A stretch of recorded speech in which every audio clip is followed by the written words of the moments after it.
The rain had been falling since late evening, soft and steady, washing the streets in silver reflections under the dim glow of streetlights.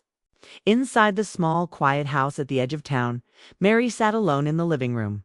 The old clock on the wall ticked steadily, the sound echoing through the silence. It was almost midnight, but she couldn't bring herself to sleep.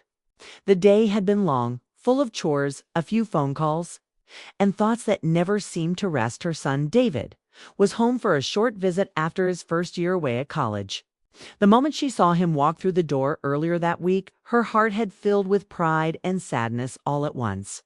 He looked older, more confident, with the kind of quiet strength that made her realize how quickly time had passed.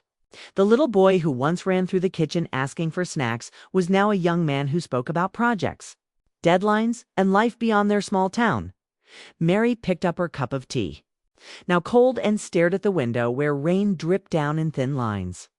The soft patter reminded her of nights long ago, when David would wake up from a nightmare and crawl into her bed whispering that the thunder scared him.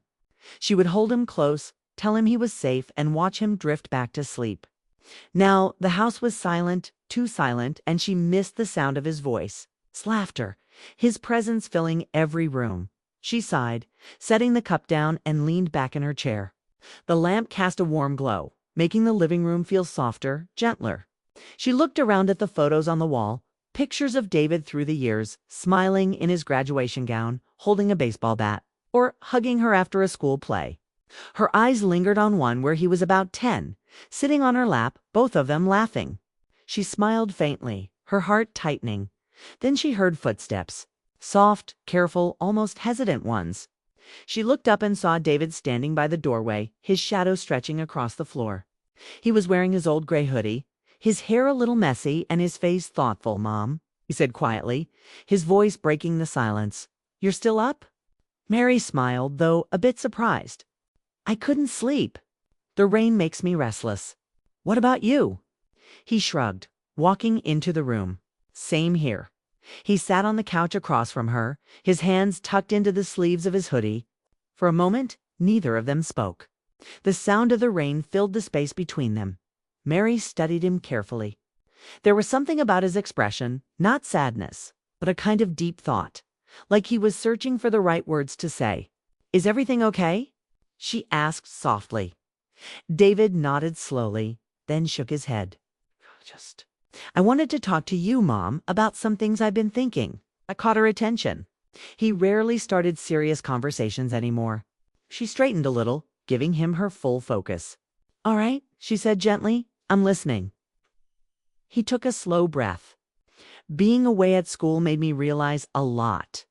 About you, about home, about everything you did for me." Mary's heart gave a small flutter. He looked sincere, almost emotional. "Oh, sweetheart," she said with a soft smile. "That's very kind. But you don't have to thank me for anything." David looked up, meeting her eyes. "I do, though. You've done everything for me, and I never really understood how much until I left." The words struck her deeply. She had always told herself that raising him alone was just what she had to do. She never expected recognition. She only wanted him to have the life she couldn't. But hearing those words now, in the stillness of the night, filled her with a mix of pride and emotion she couldn't quite describe. He continued, his voice softer. "I remember how you used to stay up late helping me with homework, even after working all day. You've never complained. And when Dad left, you never let me feel the emptiness. You made everything okay, even when it probably wasn't." Mary blinked back tears. She hadn't realized he remembered those years so clearly. "You are my reason to keep going," she said quietly. "When you have a child, you don't think about what's easy or hard. You just do what love tells you to do." David leaned forward, resting his elbows on his knees. "That's what I mean, Mom. You've always given everything, your time, your energy, your heart. And I guess I just never said how much it meant." Her throat tightened. She tried to speak, but couldn't. The years of worry, of sacrifice, of silent strength, all of it seemed to gather in that moment. In the words her son was finally saying, he smiled faintly. Sometimes when I'm on campus, I see families visiting. Mom's bringing food, dad's helping carry boxes. I think about you, how you did all of that alone. You never asked for help, you just did it. Mary reached for his hand. That's what mothers do, David. You don't have to thank me. Just live well, be kind, and that's enough for me. But David shook his head gently. No, it's not enough. You deserve to know that what you did mattered. The rain outside slowed, turning into a light drizzle. The room felt warmer, calmer.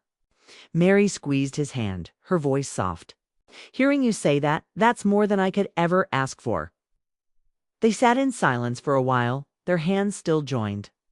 There was something healing about the moment. Not dramatic, not heavy. Just quiet understanding between two people who had been through everything together after a few minutes.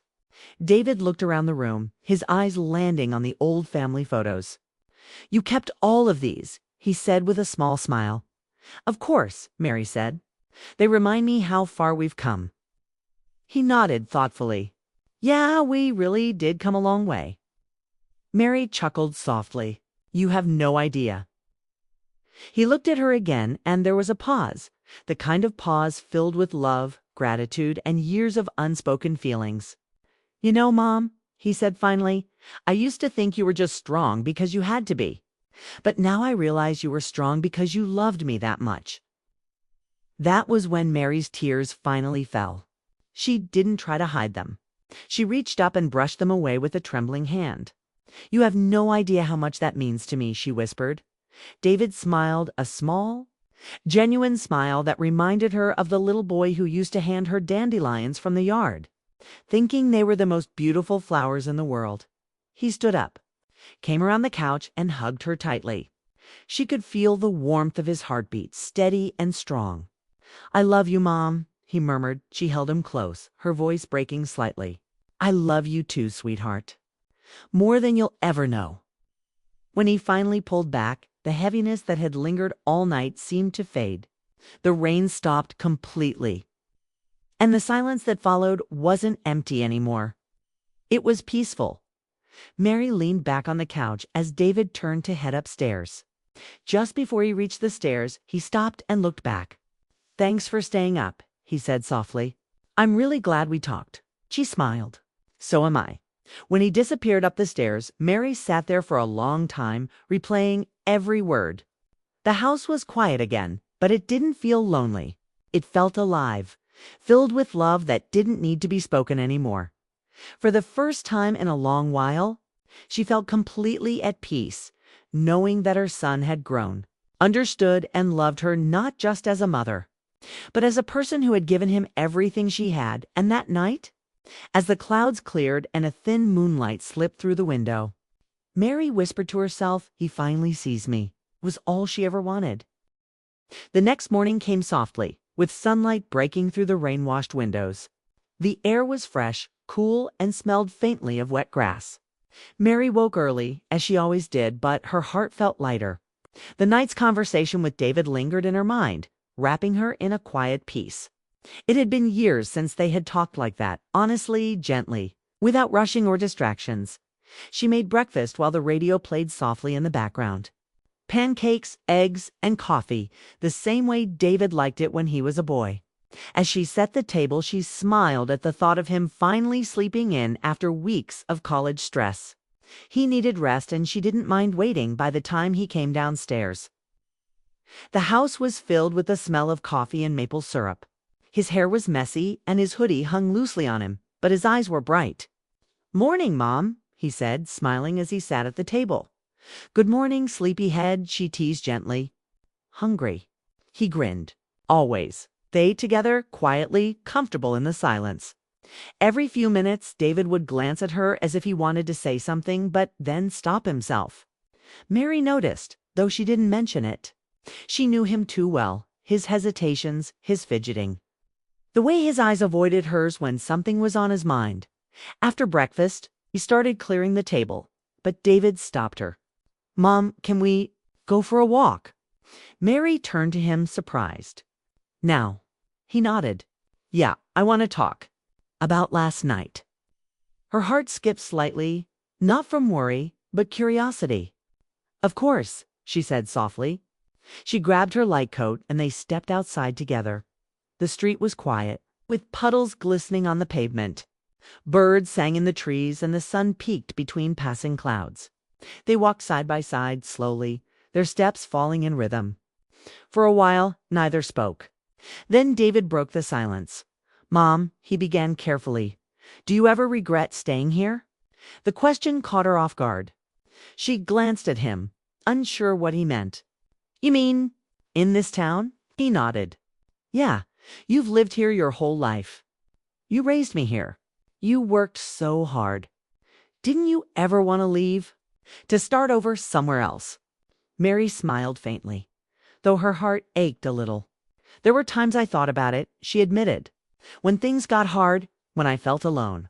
But this house, this town, it's where you grew up. Every corner holds a memory of you. I guess I never wanted to leave that behind." David looked down at his shoes. "I figured you'd say that." She studied his expression. "Why do you ask?" He hesitated, then said quietly, "Because I've been thinking. Maybe you deserve more than this quiet life. You've spent so much time taking care of me. Maybe it's time you did something for yourself." Mary's step slowed. "Something for myself." He nodded. "Yeah, like travel. Or move somewhere new. Meet new people. You always talk about the places you wanted to see when you were younger." She laughed softly. "Oh, David, that was a long time ago. But why not now?" He asked earnestly. "You're still young. You could do anything." The sincerity in his voice touched her deeply. She looked at him, really looked at him, and saw not just her son, but a young man trying to give back the care she had given him all those years. "You really think that's what I need?" she asked gently. He smiled a little shyly. "I think you deserve happiness, Mom, not just comfort. Real happiness." Mary's chest tightened with emotion. For years she had buried her dreams quietly, convincing herself that love for her child was enough. But now, hearing it from him, hearing him want her to live again, made something inside her stir. They continued walking toward the small park near the river. The grass was still wet, and the wooden benches glistened in the sunlight. Mary sat down on one, brushing off a few raindrops, and David sat beside her. The river flowed gently, reflecting the bright blue sky. For a while, they just watched the water move. Then David said quietly, "You know what I remembered last night?" She asked. "When I was little, I used to wake up sometimes and find you sitting in the kitchen, just like you were last night. You always had a cup of tea staring out the window. I'd ask if you were sad, and you'd tell me you were just thinking." Mary smiled faintly. "Yes, I remember that." David turned to her, his expression thoughtful. "Were you sad, Mom?" She didn't answer right away. She took a deep breath, feeling the cool air fill her lungs. Sometimes, she admitted softly, "Not because of anything you did, never that, but life. It can get lonely even when you have someone you love more than anything." David nodded slowly. "I think I understand that now." Her heart ached at his words. "You do?" He nodded again. "Being away at school, even with friends around, sometimes I feel this emptiness, like something's missing. I think I finally get how you must have felt all those years doing everything alone." Mary reached over and placed her hand on his. "You were never a burden, David. You were my reason to keep going." "I know," he said softly, "but maybe now I can be your reason to live differently, to live for you this time." She smiled at that, though her eyes grew moist. The simplicity of his words carried so much love. They sat in silence again, watching a few ducks glide across the river. Then David said something that made her heart stop for a moment. "There's one more thing I wanted to ask last night," he said carefully, "but I didn't know how." Mary looked at him curiously. "Ask me now." He hesitated, his fingers tapping nervously on his knee. I wanted to know if you were ever happy after Dad left." The question hit her harder than she expected. It was one she had never fully answered, even to herself. She stared at the rippling water, gathering her thoughts. "Happy?" She repeated softly. "Yes and no." When your father left, it broke something inside me. But when I looked at you, when I saw your smile, your first steps, your graduation, I found a new kind of happiness. One that didn't depend on anyone staying or leaving." David swallowed hard. "You never thought about finding someone else?" She smiled gently. "I thought about it, yes, but it never felt right. My heart was full enough just watching you grow." He lowered his eyes. "That's why I asked if you ever regretted staying. You gave up a lot, Mom." Mary turned to him, her voice soft but steady. "Love isn't giving up, David. It's choosing what matters most. And I chose you every time." He didn't respond right away. His throat tightened, his eyes glistening slightly. When he finally spoke, his voice was quiet. "I don't know what I did to deserve you." Mary laughed softly, brushing a tear from her cheek. "You were just born, and that was enough." They stayed at the park until the sun began to dip low in the sky, turning everything golden. It was one of those moments that felt small but stayed forever. Two people sitting side by side. The world peaceful around them, sharing words that healed old wounds. Hate as they walked home. David looked at her and said, "Mom, I'm glad I came home this week. I needed this." She smiled warmly. "So did I." When they reached the front porch, she paused, her hand resting on the doorknob. "You know," she said softly, "you asked me if I was ever happy. But right now, in this moment, I think I am." David smiled. "Then that makes two of us." That night, as Mary prepared for bed, she found herself thinking about what David had said about living for herself, finding happiness again. For the first time in years, she let her mind wander to the things she once dreamed of. Traveling, painting, maybe even opening a small bakery she used to talk about when she was younger. Upstairs, David lay awake too, thinking about his mother, about her strength, her sacrifices, her quiet love. He realized he didn't just come home to visit. He came home to understand her, to make sure she knew she wasn't alone anymore. The house was quiet again, but this time it didn't feel heavy or sad. It felt full of new beginnings, like both of them had finally opened a door they didn't even know was locked. And as the night settled in, Mary whispered a silent promise to herself. Maybe it's time to start living for me too. The following evening arrived with a quiet calmness. The sunset spread a warm orange glow through the windows. The house carried a soft, peaceful hum, the sound of a home where everything was finally still. Mary stood in the kitchen, rinsing the dinner plates, lost in thought. David had gone upstairs after they'd eaten, saying he needed to make a phone call. She assumed it was a friend from college or perhaps a project partner. But something in his tone earlier had sounded different, gentler, thoughtful, like he was holding something back. The day had been easy between them, full of laughter, small talks, and old stories. They'd even gone through old photo albums together. Mary had smiled, seeing pictures of David as a boy, his face full of curiosity and innocence. He had laughed at his childhood haircut and the clothes she used to dress him in. And for the first time in years, their house echoed with genuine laughter again.